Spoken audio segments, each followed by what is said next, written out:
So hello everyone, कैसे हो आप लोग। आई होप आप लोग बहुत अच्छे होंगे। तो जैसा कि आपको मालूम है, हमारा चल रहा है क्लास 12 के बायोलॉजी का तीसरा अध्याय, जिसका नाम है ह्यूमन रिप्रोडक्शन यानी कि मानव जनन। तो आज इस अध्याय में हम बात करने वाले हैं स्पर्मेटोजेनेसिस यानी कि शुक्राणु जनन की प्रक्रिया के बारे में, जो कि मेल के अंदर उसके टेस्टिज में होता है।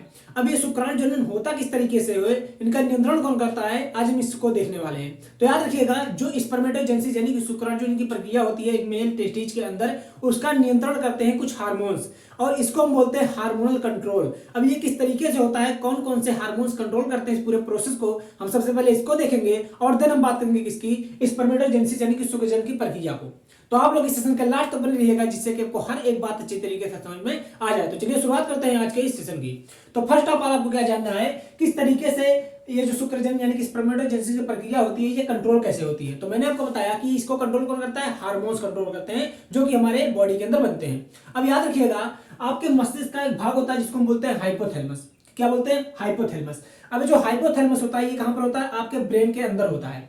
अब जो हाइपोथैलेमस है, इससे एक ग्रंथि जुड़ी होती है, ये ग्लैंड जुड़ा होता है, जिसको हम क्या बोलते हैं, पीयूष ग्रंथि बोलते हैं। तो आपको यहाँ पर ये जो रेड कलर की संरचना दिख रही है, जो कि हाइपोथैलेमस से जुड़ा हुआ है, इसको हम क्या बोलते हैं, पीयूष ग्रंथि बोलते हैं, पिट्यूटरी ग्लैंड बोला जाता है, या इसी को हम मास्टर ग्लैंड भी बोलते हैं। क्यों, क्योंकि ये स्वयं अकेले ही 10 से भी अधिक प्रकार के हार्मोन्स का सिक्रीजन करता है। क्लियर इतनी बात। तो हाइपोथैलेमस से ग्लैंड जुड़ा हुआ है, जिसको हम पीयूष ग्रंथि बोलते हैं, और इस पीयूष ग्रंथि के मुख्यतः दो भाग होते हैं। वैसे तो 3 भाग होते हैं, पर मेनली 2 भाग गिना जाता है। पहला क्या होता है, अग्र पीयूष ग्रंथि, और दूसरा होता है पश्च पीयूष ग्रंथि। इसी के बीच में मध्य पीयूष ग्रंथि भी होता है, लेकिन यह बहुत अल्प विकसित होता है, इसीलिए इसको गिना नहीं जाता है। अब यहाँ पर देखेंगे, ये जो आपका हाइपोथैलेमस है, इससे एक प्रकार का हार्मोन निकलता है, जिसको क्या बोलते हैं हम, जीएनआरएच। क्या बोलते हैं, उस हार्मोन का नाम है जीएनआरएच। इसका पूरा नाम होता है गोनेडोट्रोपिन रिलीजिंग हार्मोन। अब ये जो हार्मोन्स होता है, ये कब निकलता है, तो याद रखिएगा, जब ह्यूमन में जो मेल होता है वो 12 से 14 वर्ष की आयु में आ जाता है, यानी कि उसके अंदर प्यूबर्टी स्टार्ट हो जाती है, तब यह हार्मोन्स इसके हाइपोथैलेमस से निकलता है। कौन सा हार्मोन्स, जीएनआरएच। अब ये क्या करेगा, तो याद रखिएगा, ये हार्मोन से निकल करके जाता है अग्र पीयूष ग्रंथि के पास, यानी कि आपको यहाँ पर दिख रहा होगा ये कहां पर जा रहा है, अग्र पीयूष ग्रंथि के पास। और ये कहता है किससे, अग्र पीयूष ग्रंथि से, कि भाई अब आपका काम है, आप निकालिए 2 प्रकार के हार्मोन्स। वैसे तो बहुत प्रकार के हार्मोन्स इसके अंदर होते हैं, लेकिन मेनली 2 प्रकार का हार्मोन हमें निकालना है, किस लिए, स्पर्मेटोजेनेसिस के लिए। अब कौन कौन से 2 हार्मोन्स है, तो यहाँ पर आप देखिएगा, पहला है हार्मोन क्या, एफएसएच, और दूसरा होता है एलएच। कौन सा, एफएसएच और एलएच। अब नाम याद रखिएगा, एफएसएच का पूरा नाम होता है फैलोपियन स्टिमुलेटिंग हार्मोन्स। क्या नाम है, फैलोपियन स्टिमुलेटिंग हार्मोन। और जो एलएच हार्मोन से निकल रहा है, इसका नाम है ल्यूटिनाइजिंग हार्मोन। अब ये 2 प्रकार के हार्मोन्स कहां से निकल रहे हैं, अग्र पीयूष ग्रंथि से। और क्यों निकल रहे हैं, क्योंकि जीएनआरएच हार्मोन ने आकर के इसको प्रेरित किया था हार्मोन्स निकालने के लिए। ठीक है, इतनी बात आपको समझ में आ गई है। अब बात करते हैं एलएच हार्मोन्स की। सबसे पहले तो याद रखिएगा, जो ये ल्यूटिनाइजिंग हार्मोन्स है या एलएच हार्मोन्स है, ये जाएगा आपके कहां पर, इस टेस्टिस के अंदर, जो आपके सेमिनिफेरस ट्यूब्यूल्स मिल रही थी। आपको मालूम होना चाहिए कि जो आपका टेस्टिस था, मैंने आपको पहले पार्ट में बताया था कि जो टेस्टिस होता है उसके अंदर कई सारे पिंडम मिलते हैं, जिनको हम क्या बोलते थे, टेस्टिकुलर लॉब्यूल्स बोल रहे थे। और प्रत्येक टेस्टिकुलर लॉब्यूल के अंदर कुछ बोल रहे थे नलिकाएं मिल रही थी, जिनको हमने बोला था सेमिनिफेरस ट्यूब्यूल या शुक्रजन नलिका। तो ये जो आपको नलिकाएं दिखाई गई हैं 2, ये क्या होती हैं, शुक्रजन नलिकाएं हैं। यहाँ पर देख सकते हैं, ये क्या है, सेमिनिफेरस ट्यूब्यूल्स हैं, जो प्रत्येक टेस्टिकुलर लॉब्यूल में 2 से 3 की संख्या में हो सकती हैं। और मैंने बताया था कि इन सेमिनिफेरस ट्यूब्यूल के बीच बीच में कुछ कोशिकाओं का समूह होता है, जिनको हम क्या बोल रहे थे, जिनको हम बोल रहे थे लीडिंग सेल या इंटरस्टिशियल सेल। आप यहाँ पर देख सकते हैं, ये कुछ नीली कलर की आपको कोशिकाएं दिख रही हैं, जो कि प्रत्येक सेमिनिफेरस ट्यूब्यूल के बीच में होती है, जिनको क्या बोल रहे हैं, लीडिंग सेल या इंटरस्टिशियल सेल बोलते हैं, या इसे हिंदी में अंतराली कोशिका बोला जाता है। तो आप यहाँ पर देखिएगा, ये जो एलएच हार्मोन है, जो कि अग्र पीयूष ग्रंथि से निकल रहा है, ये कहां पर आ रहा है, इन लीडिंग सेल यानी कि इन ब्लू कलर की कोशिकाओं के पास आ रहा है, जो कि सेमिनिफेरस ट्यूब्यूल के बाहर की तरफ स्थित है। तो आकर क्या करते हैं, तो याद रखिएगा, ये जब लीडिंग सेल के पास आती हैं, तो ये इसे प्रेरित करती है एक प्रकार का एंड्रोजन निकालने के लिए। और एंड्रोजन क्या होता है, तो आपको मालूम होना चाहिए, एंड्रोजन एक प्रकार का मेल सेक्स हार्मोन होता है, यानी कि एंड्रोजन मेल सेक्स हार्मोन का एक समूह है, जिसके अंदर जो मेन हार्मोन होता है वो क्या है, टेस्टोस्टेरोन। तो यानी कि एलएच हार्मोन आएगा और इन लीडिंग सेल को प्रेरित करेगा, कौन सा हार्मोन निकालने के लिए, टेस्टोस्टेरोन। अब ये टेस्टोस्टेरोन निकल गया है, और आपको मालूम होना चाहिए कि जो ये टेस्टोस्टेरोन हार्मोन्स है, ये प्रकार का एंड्रोजन यानी कि मेल सेक्स हार्मोन्स है, और इसी की कारण ही क्या होगा, जो स्पर्मेटोजेनेसिस की प्रक्रिया होगी शुक्रजनन नलिका के अंदर, वो प्रोसीड होगी। अब ये टेस्टोस्टेरोन कहां पर बना है, इस शुक्रजनन नलिका के बाहर बना है। अब हमें करना क्या होगा, शुक्राणु जनन की प्रक्रिया कहां पर होती है, अंदर होती है, किसके, इस शुक्रजनन नलिका के अंदर। अब यहां पर आप देखेंगे, अगर शुक्रजनन नलिका के स्ट्रक्चर की हम बात करें, तो यहां पर आपको दिख रहा होगा कि ये जो शुक्रजनन नलिका का सबसे आउटर लेयर है जो कि ब्लैक कलर का दिख रहा है, इसको हम बोलते हैं क्या, ट्यूनिका प्रोपिया। क्लियर थी बात। पहला लेयर क्या होता है सबसे बाहर का, वो होता है ट्यूनिका प्रोपिया, किसका, शुक्रजनन नलिका सेमनीफेरस ट्यूब्यूल का। उसके ठीक अंदर आपको ये जो ब्लू कलर का लेयर दिख रहा है, ये ब्लू कलर का जो लेयर दिख रहा है, इसको हम क्या बोलते हैं, तो इसको बोला जाता है जर्मिनल एपिथेलियम यानी कि जनन उपकला। और इन्हीं जनन उपकला के ऊपर रेड कलर की कुछ कोशिकाएं होती हैं जिनको हम क्या बोलते हैं, मेल जर्म सेल यानी कि नर जनन कोशिका। और यही नर जनन कोशिकाएं क्या करेंगी, शुक्राणु का निर्माण करेंगी। और यहाँ पर आपको जनन उपकला के ऊपर कुछ उभरी उभरी कोशिकाएं दिखाई दे रही हैं ब्लू कलर की। इन उभरी कोशिकाओं को हम बोलते हैं सर्टोली सेल। अब इनका क्या कार्य होता है तो अभी हम आपको आगे बताएंगे। तो अब देखिएगा, हमारा टेस्टोस्टेरोन बन चुका है। इसको कौन बनाया था, इसको लीडिंग सेल ने बनाया था। क्यों बनाया था, क्योंकि एलएच हार्मोन ने इसको अगर प्रेरित किया था। ठीक है, अब बात करते हैं एफएसएच हार्मोन्स की। अब एफएसएच हार्मोन्स क्या करता है, इन सर्टोली सेल के पास जाता है जो कि सेमनीफेरस ट्यूब्यूल के अंदर प्रेजेंट है। ये इनको प्रेरित करेगा कौन सा प्रोटीन बनाने के लिए, तो उस प्रोटीन का नाम होता है एबीपी, जिसको बोलते हैं एंड्रोजन बाइंडिंग प्रोटीन।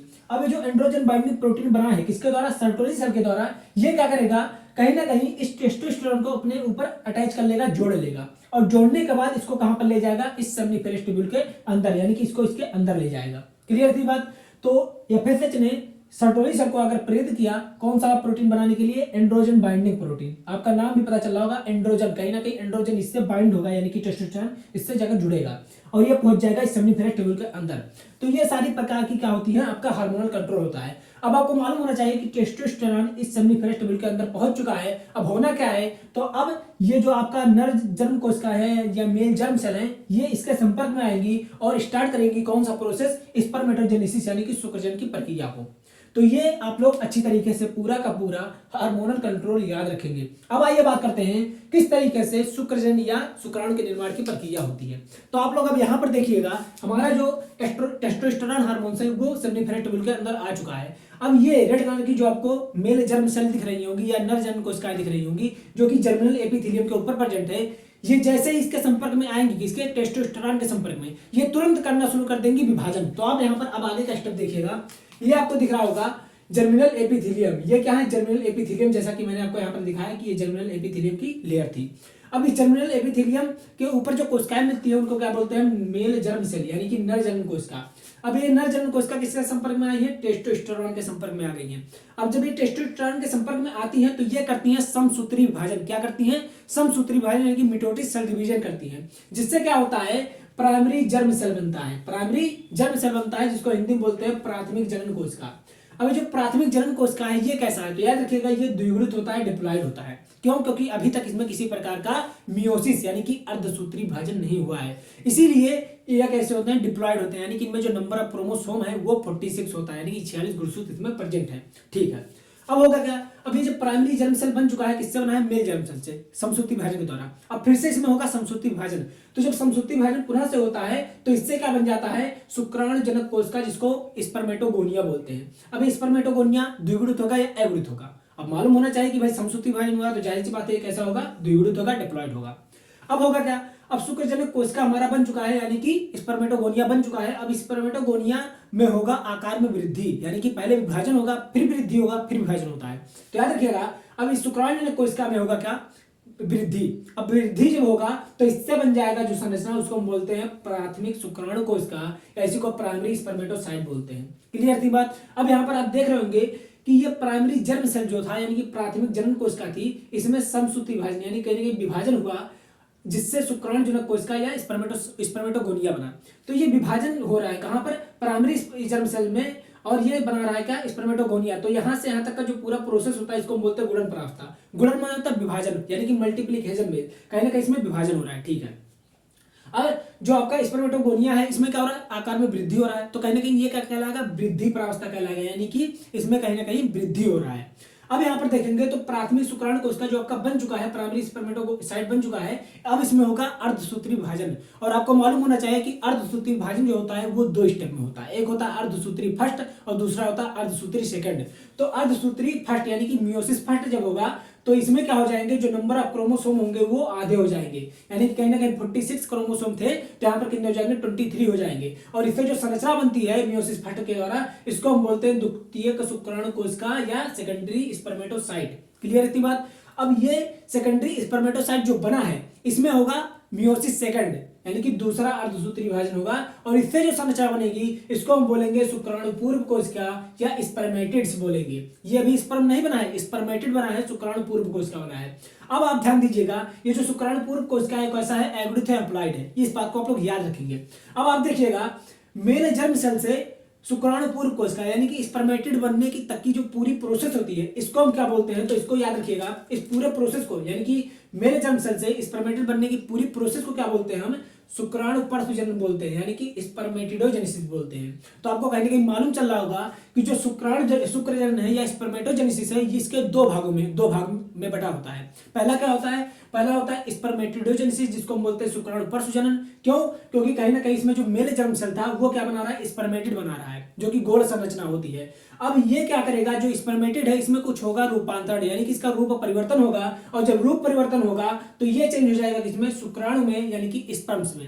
अब स्पर्म कैसे हैं, तो जाहिर सी बात है जब स्पर्मेटिड एगोनिथ था तो स्पर्म भी कैसा होगा, एगोनिथ होगा। अब ये जो एगोनिथ स्पर्म बना है ये कैसे बना है, ये स्पर्मेटिड के ट्रांसफॉर्मेशन यानी कि रूपांतरण से बना है।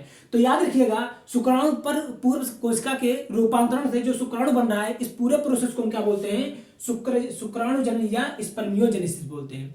तो याद रखिएगा पूरा का पूरा प्रोसेस जो आपका शुक्रजनन या स्पर्मेटोजेनेसिस है इसके कुल दो भाग होते हैं। पहला क्या होता है, पहला होता है शुक्राणु परसुजनन जिसको हम बोलते हैं स्पर्मेटिडोजेनेसिस जो कि मेल जर्म सेल से शुक्राणु पूर्व कोशिका बनने तक का पूरा प्रोसेस होता है जिसमें कुल 3 फेज होते हैं।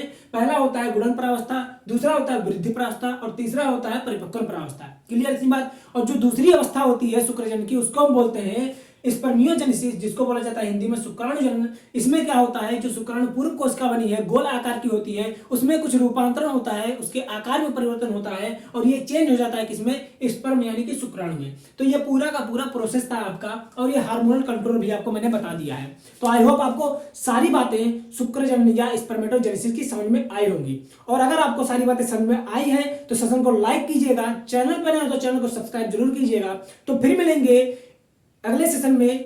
जो हमने बताया है स्पर्मेटोजेनेसिस यानी कि शुक्रजनन की प्रक्रिया में शुक्राणु का निर्माण हुआ है। अब हम देखेंगे नेक्स्ट सेशन में कि किस तरीके के शुक्राणु की संरचना होती है यानी कि उसके स्ट्रक्चर को देखेंगे, कौन कौन से भाग होते हैं और कौन कौन उनके भागों का अपना फंक्शन क्या होता है। तो आई होप आपको सारी बातें समझ में आ गई होंगी। तो फिर मिलेंगे एक नए सेशन में एक नए टॉपिक को लेकर के। तब तक के लिए आप सभी को टाटा बाय बाय, जय हिंद।